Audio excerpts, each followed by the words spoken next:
If you clicked on this video, this is your sign to glow up this year. Hi everyone, welcome to episode 1 of Snapshot Reads, a series that I will be starting where we will be discussing book summary, key takeaway, and how you can apply it in real life. For today's episode, I have handpicked the creme de la creme for you, the best books that made positive impact in my life, and I hope they will do the same for you too. Here's how it will work. We will go through the theory section in which we will cover what you will get out of this book, the key ideas, and the application part, how you actually use it in real life. The chapters are split according to which areas you would like to glow up in your life, and you can find timestamps in the description box down below. I've also prepared a sample book summary structure for you, and to access my Notion template, all you need to do is follow the link down below, and feel free to subscribe if you find this video helpful. If you're struggling with time management, attention span, productivity, I highly recommend 4,000 Weeks by Oliver Burkeman. Now, this is not your typical 5 a.m. routine, hustle harder kind of book. It's a very refreshing perspective on time. You only have 4,000 weeks in your life, which means you're gonna die someday. You will never have enough time for everything, so accept that fact.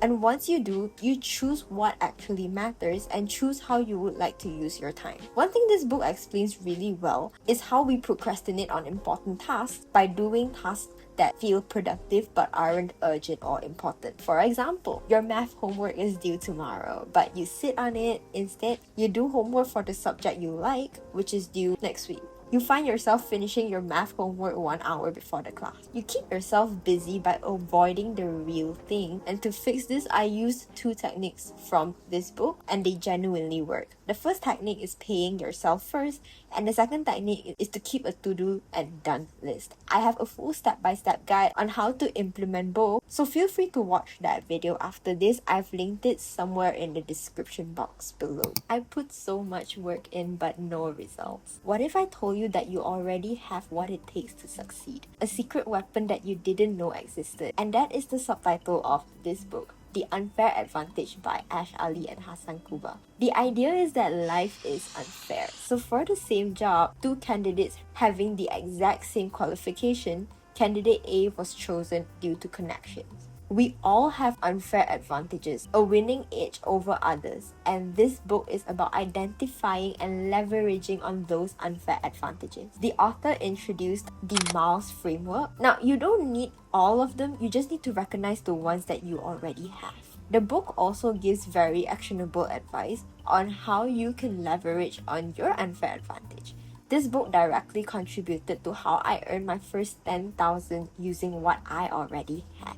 I applied the principles throughout my journey, and you can check out that video linked somewhere in this video. Also, if you're enjoying this video, consider giving a thumbs up. We're glowing and growing together this year, so yay! I want to start a business but I have no capital. I don't know where to start. What even is marketing? Social media tips aren't working. Well, read 0 to 1 by Peter Thiel. The core idea is simple but powerful. True innovation is going from 0 to 1, creating something entirely new, not just improving or copying existing products. And that is the one-to-end concept. One key takeaway for me is that what works for big companies may not necessarily work for startups. So instead of blindly copying, we understand the business model, assess where value can be added, and choose strategies intentionally. One of my favorite quotes from this book is that everybody has a product to sell, no matter whether you're an employee, a founder, or an investor.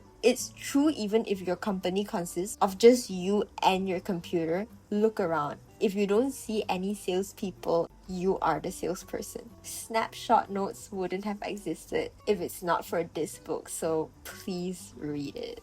I want more money but I don't want to invest because apparently I am risk averse. All investment gurus around the net are encouraging me to invest. What I feel about society these days is that investing is over glamorized, so we forget some of our fundamentals when it comes to money. The Psychology of Money by Morgan Housel is an amazing read as it changes how I think about money. Lessons such as saving as much as you can, focus on not screwing up, and how getting wealthy is totally different from staying wealthy. Compounding rewards patience, not speed. Warren Buffett was used as an example. in this chapter, so be sure to check it out.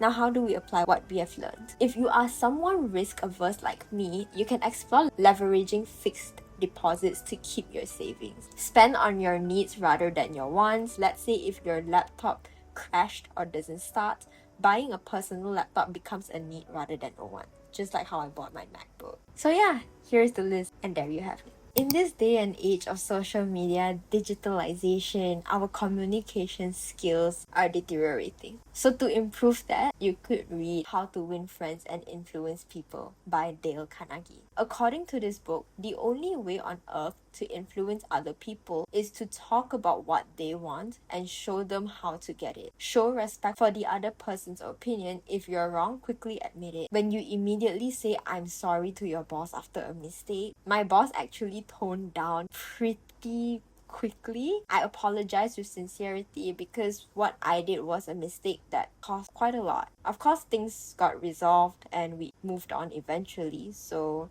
this book is definitely a game changer. If you struggle with consistency, even with small and tiny habits like making your bed, read Atomic Habits by James Clear. Tiny changes, remarkable results. The book explains the plateau of latent potential, whereby if we spend more time on something, we actually expect a positive outcome. However, those don't happen in reality. And what I love most is how practical this is. The book teaches how to focus on goals rather than systems, and it definitely gave practical tips on how you could maintain your habit even if you break it. How I applied this in my life is the identity change method. So instead of saying I want to read, say I am a reader, because readers read. You link your habit to your identity. And here are a few habits you can work on to spice up your year.